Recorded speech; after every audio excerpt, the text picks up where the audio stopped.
আসসালামু আলাইকুম রহমতুল্লাহি ওয়া বারাকাতুহু। সম্মানিত দর্শক মণ্ডলী, আজকে আমি একটা গুরুত্বপূর্ণ টিপস নিয়ে আলোচনা করব। সেটা হলো প্রিমেচিউর ইজাকুলেশন, অর্থাৎ দ্রুত বীর্যপাত বা অকাল বীর্যপাত। আমাদের কাছে অসংখ্য রোগী জানতে চান যে ডাক্তার সাহেব, আমার শরীরে তেমন কোনো সমস্যা নেই, আমার স্ট্রং ঠিক মতো হয় এবং মনের আগ্রহ ঠিক আছে, আমার পেনিসের কোনো সমস্যা নেই, তারপরেও আমার দ্রুত বীর্যপাত হয়ে যায়, ইজাকুলেশনটা খুব তাড়াতাড়ি হয়। এই অবস্থা আমি কী করতে পারি, কেন এটা এমন হয়? প্রিয় ভাই আমার, এই সমস্যা আমাদের দেশের অধিকাংশ যুবকদের মধ্যে এই সমস্যাটা আছে। বলা যে একটা গবেষণা দেখা গেছে আমাদের 3 থেকে 4 জনের মধ্যে একজনের এই সমস্যা আছে। এইটার পেছনে কয়েকটা কারণ আছে। একটা হলো জৈবিক কারণে, আরেকটা মানসিক কারণে। জৈবিক কারণে কারো যদি ডায়াবেটিস থাকে, কারো যদি হরমোনের ইমব্যালেন্স হরমোন থাকে, কারো যদি থাইরয়েডের সমস্যা থাকে, কিংবা কেউ যদি যুবক বয়সে মাস্টারবেশন করে থাকে, এই অভ্যাসের সাথে জড়িত থাকে এবং সে অনেক হস্তমৈথুন করেছে, যার কারণে তার বীর্য পাতলা হয়ে যার কারণে দ্রুত বীর্যপাত হওয়া, এই বিভিন্ন কারণে তার দ্রুত বীর্যপাত হতে পারে। এরপর আরেকটা আছে মানসিক কারণ। আমাদের সমাজের মধ্যে কিছু আছে মানসিক রোগীর কারণে তাদের দ্রুত বীর্যপাতটা হয়ে থাকে। যেমন অনেকেই আছে বিবাহের আগে তাদের জৈবিক একটা সম্পর্ক থাকে, শারীরিক একটা সম্পর্ক থাকে, এইটাকে লোকচক্ষুর ভয়ে তারা দ্রুত গতিতে তারা তৃপ্তি ঘটাতে চান। সেই জন্য সেখানে একটা ভয় ভিতরে কাজ করে, যার কারণে দ্রুত বীর্যপাত হয়ে যায়।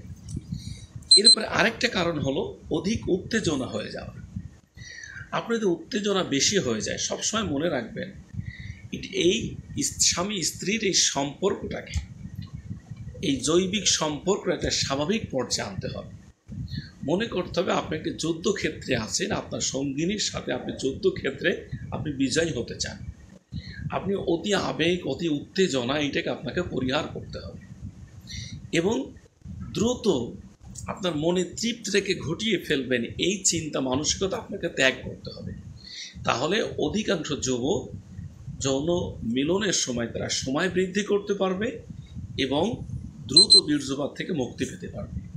নিজেকে কন্ট্রোল করতে হবে। এরপরে আরেকটা কারণ কি, সেটা হলো সঠিক নিয়মটা না জানা। সঠিক নিয়মের মধ্যে কি, একজন পুরুষের স্বাভাবিকভাবে 4 থেকে 8 মিনিট পর্যন্ত তাদের যদি এই বীর্যটা ধরে রাখতে পারে, তাহলে বলা হয় তার একটা স্বাভাবিক অবস্থায়, অর্থাৎ তিনি একজন সুস্থ মানুষ। কিন্তু এর মধ্যে যদি স্ত্রীকে পরিপূর্ণ তৃপ্তি দিতে হয়, তাহলে স্ত্রীর সাথে মিলনের আগে তার বেশ কিছু স্বাভাবিক, স্ত্রীকে কিছু আদর, কিছু সোহাগ, তার সাথে কিছু শারীরিক কিছু কসরত করতে হয়।